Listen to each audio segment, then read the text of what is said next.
Saudi আরবে উমরা পালন শেষে বাসায় ফেরার পথে লক্ষ্মীপুরের একই পরিবারের 4 জন সহ 5 বাংলাদেশি নিহত হয়েছেন।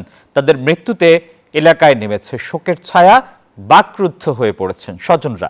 মরদেহ দ্রুত দেশে ফিরিয়ে আনার দাবি তাদের। সৌদি প্রবাসী মিজান গত 3 ফেব্রুয়ারি সৌদি বাসা থেকে স্ত্রী ও 3 মেয়েকে নিয়ে যান ওমরা পালন করতে। 15 ফেব্রুয়ারি ওমরা শেষে গাড়িতে করে জেদ্দা হয়ে বাসায় ফেরার পথে ভয়াবহ সড়ক দুর্ঘটনায় পড়ে পুরো পরিবার। স্বজনরা জানান, ঘটনাস্থলেই মিজান ও তার স্ত্রী ফারজানা আক্তার এবং 2 মেয়ে মেহের আফরোজ ও সুবহা আক্তার সহ গাড়ির ড্রাইভার জিলানি বাবর মারা যান। একই ঘটনায় মিজানের আরেক মেয়ে ফাইজা আক্তার গুরুতর আহত অবস্থায় জেদ্দার একটি হাসপাতালে চিকিৎসাধীন রয়েছে। ওমরা করতে আসছেন ওনার পুরো ফ্যামিলি নিয়ে। উনি যারা বিষয়ে আসছিলেন, ওনার 3টা বাচ্চা আছে, উনি নিজে আছে, তারপরে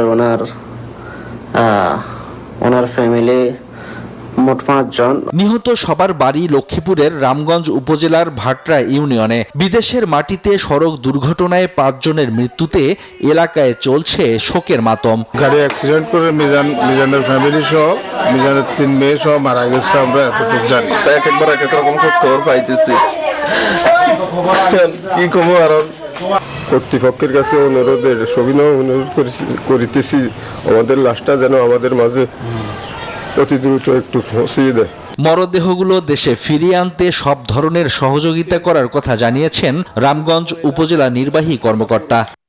লাশ নিয়ে আসার জন্য যে প্রক্রিয়া আছে, কোন প্রক্রিয়ায় সকল ধরনের সহযোগিতা প্রদান করব, আমাদের এই সাইড থেকে সকল ব্যবস্থা করা আছে। দ্রুত মরদেহগুলো দেশে ফিরিয়ে আনার দাবি স্বজন ও এলাকাবাসীর। Desk report, news 24। Bashundhara public school and college 2026 শিক্ষাবর্ষে ভর্তি চলছে।